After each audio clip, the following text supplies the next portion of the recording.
boys and girls, and welcome back for another chapter of Junie B is Almost a Flower Girl. Let's see what happens today. Chapter 5, Beau. And if you remember the end of last chapter, Junie B's friends, Lucille and that Grace, were getting her all excited about being a flower girl, but did she ever hear that she was going to actually be a flower girl from Aunt Flo? Not yet. So we'll have to see what happens. Chapter 5, Beau, and we don't know who Beau is yet.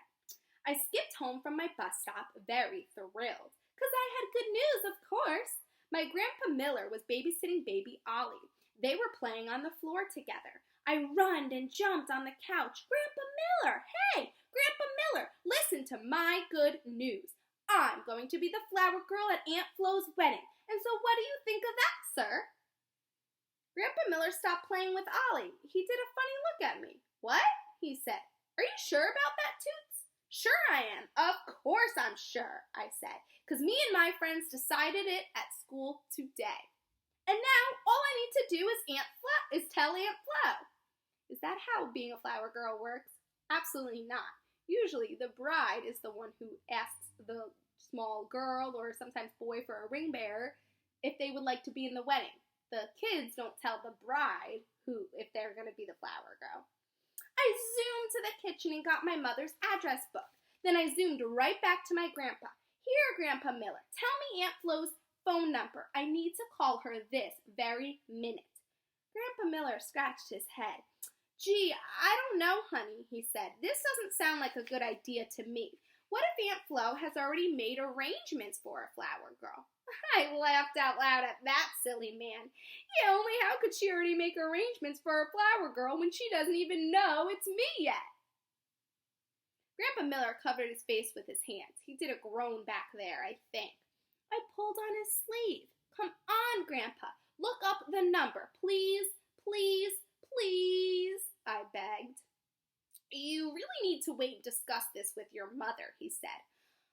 I did a huffy breath at that guy, 'cause Mother would not be home for another hour, probably, and who could even wait that long? That's how come I quick hided the address book under my arm, and I tippy-toed down the hall to Mother's room. Then I closed her door very secret, and I climbed up on her bed. After that, I opened up the address book to the page with the M's, 'cause Aunt Flo's last name is Miller, just like my grandpa's.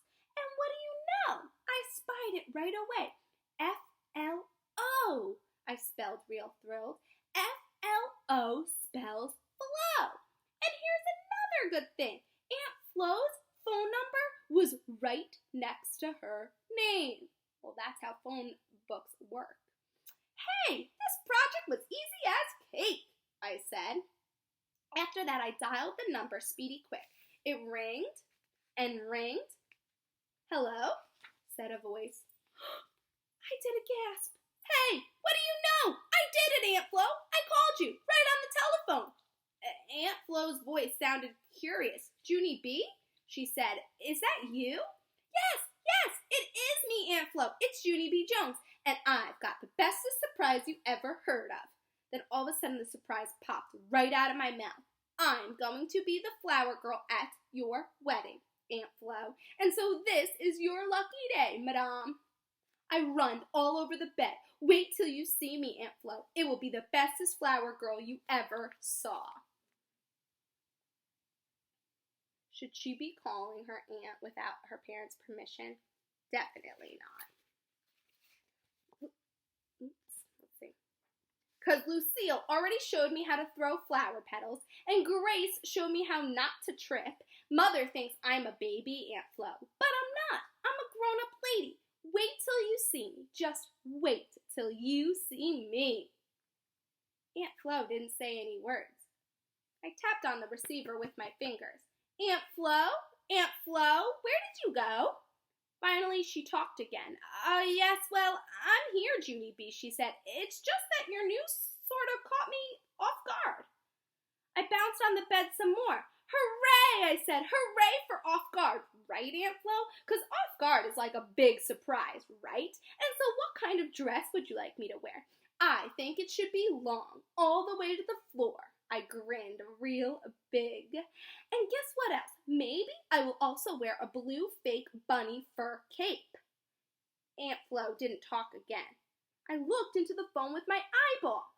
We must have got a bad connector here, I said. Junie B, honey, said Aunt Flo, I'm afraid I have some bad news for you.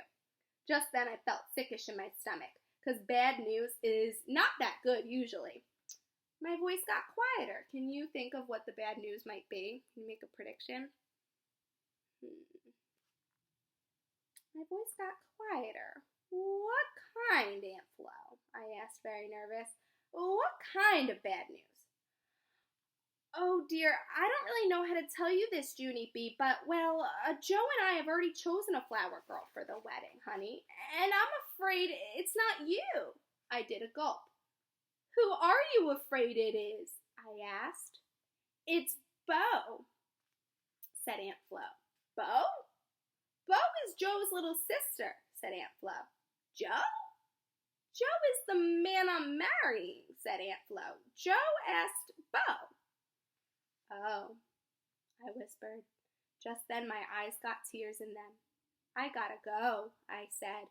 After that, my nose started to run very much, and I hanged up the phone. Oh no, what is Junie B gotten into? How is she going to deal with this? Is she going to be okay?